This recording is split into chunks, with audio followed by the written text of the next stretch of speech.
പ്രിയപ്പെട്ടവരെ എല്ലാവരും ഒന്ന് ശ്രദ്ധിക്കുക. നമുക്ക് ഇങ്ങനെയൊക്കെ ഇരുന്നാൽ അറിയാം ഒന്നുകൂടെ ഉഷാറാകട്ടെ. അപ്പൊ നമ്മുടെ യാത്രയുടെ ഭാഗമായി എല്ലാ ദിവസവും ഞങ്ങളൊരു ഡാൻസ് സെഷൻ ഒരുക്കാറുണ്ട്. അതിന്റെ സമയമാണിപ്പോ.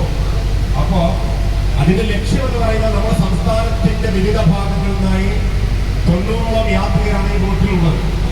നമ്മളൊക്കെ തമ്മിൽ ഇപ്പോഴും ഒരു അപരിചിതത്വം നിലനിൽക്കുന്നുണ്ട്. അത് മാറ്റണം, ഒരു സൗഹൃദ അന്തരീക്ഷം ക്രിയേറ്റ് ചെയ്യണം, ഈ യാത്രയുടെ മൂടൊന്ന് മാറ്റണം, മറ്റൊരു വൈബിലേക്ക് കൊണ്ടുപോകണം. അപ്പൊ അതിന്റെ ഭാഗമായിട്ട് ഒന്ന് രണ്ട് പാട്ടുകൾ ഇവിടെ പ്ലേ ചെയ്യും. ആ പാട്ടിനൊപ്പം എല്ലാവരും ഒന്ന് ഉഷാറായിട്ട് ഡാൻസ് കളിക്കുമോ? പ്രായമൊക്കെ വരും നമ്പറുകൾ മാത്രമേ അമ്മച്ചി എഴുതി ഡാൻസ് കളിക്കണ.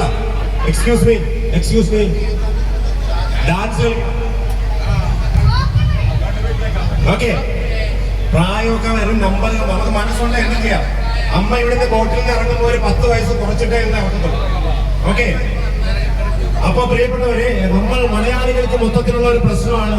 നമ്മൾ ഇന്നലകളെ കുറിച്ചോട്ട് നെടുവീർപ്പെടുകയും നാളകളെ കുറിച്ചോട്ട് ആശങ്കപ്പെടുകയും ചെയ്യുന്ന ഒരു സമൂഹമാണ്. ഞാൻ ഉൾപ്പെടെയുള്ളവരുടെ പ്രശ്നമാണ്. അപ്പൊ നമ്മൾ ഇന്നലകളെയും നാളുകളെയും ജീവിതത്തിലെ ടെൻഷനുകൾ എല്ലാം നമുക്ക് കുറച്ചു നേരത്തേക്ക് മാറ്റിവെക്കാം.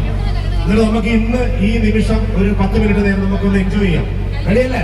തൃശ്ശൂരുകാരൊക്കെ പൊതുവെ നല്ല എനർജറ്റിക് ആയിട്ടുള്ളവരാണെന്നാണ് ഞങ്ങൾ ചേർത്തലക്കാരൊക്കെ ആലപ്പുഴക്കാരൊക്കെ പൊതുവെ പറയുന്നത്.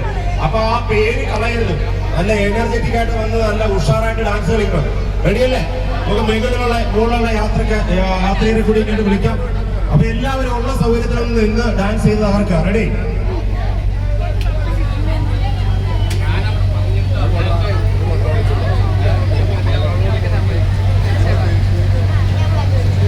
താഴത്തൊരു ഡാൻസ് സെഷൻ ഒരുക്കുകയാണ്. 1-2 പാട്ടുകൾ പ്ലേ ചെയ്യും. അപ്പൊ അതിന് ഇൻട്രസ്റ്റ് ഉള്ളവർക്ക് താഴോട്ട് വരാം. ഓക്കെ.